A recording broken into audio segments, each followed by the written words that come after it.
Good morning, Bitcoins! Today is Tuesday, April 22nd, 2014 at 12:31 p.m. in Norfolk, Virginia. The coldest tasting MadBitcoins in the world. The MadBitcoins Patreon campaign still has 10 patrons, but now has a grand total of $140 a month. These patrons have upped their donations, but they're waiting for you to join them. Please subscribe to the MadBitcoins Patreon today for any amount and gain access to behind-the-scenes content and join the team. Donate today at patreon.com/MadBitcoins. Here are today's MadBits.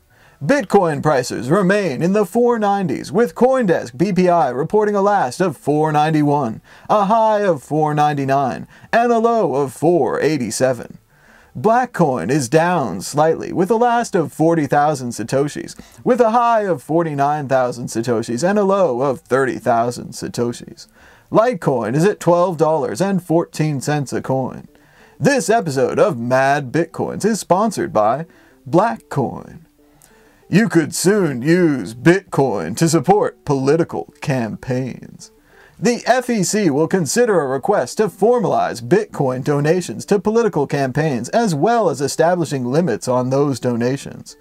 Obviously, given the disastrous decisions of the Bush-Roberts Supreme Court, money is now speech, so I expect candidates to be able to accept unlimited Bitcoin donations, and I will settle for nothing less.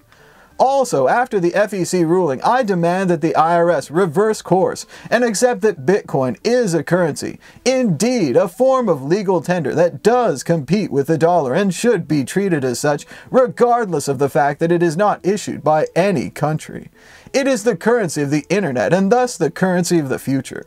Trying to regulate Bitcoin by calling it a commodity is like trying to regulate email based upon snail mail regulations. Does email have weight? Should I measure it first? Do I have the right amount of postage? Maybe I need another stamp.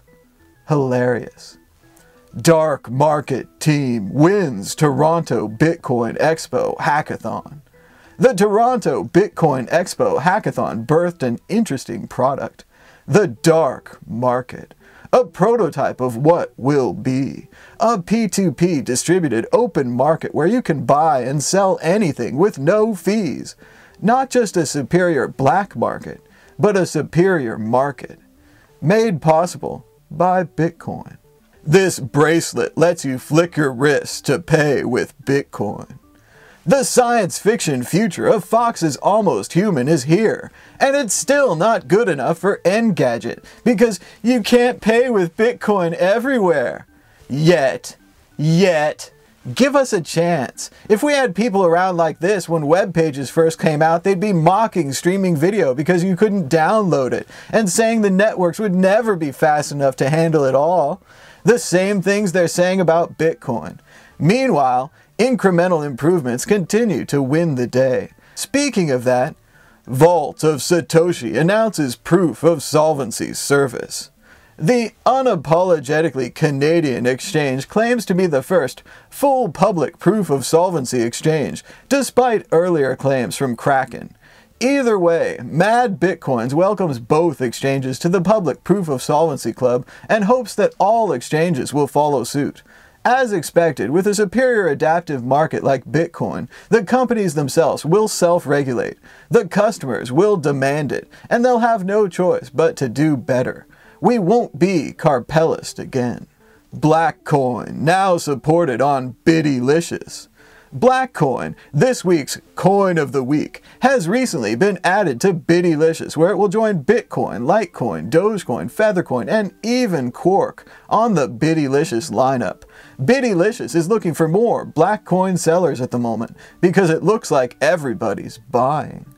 We also had late breaking news that Blackcoin has been added to Bitcoin Wisdom, the popular Bitcoin, Litecoin, and now Blackcoin charting website. Congratulations, Blackcoin, and remember, always bet on black. Until next time, this has been Mad Bitcoins. Mad Bitcoins. Mad Bitcoins.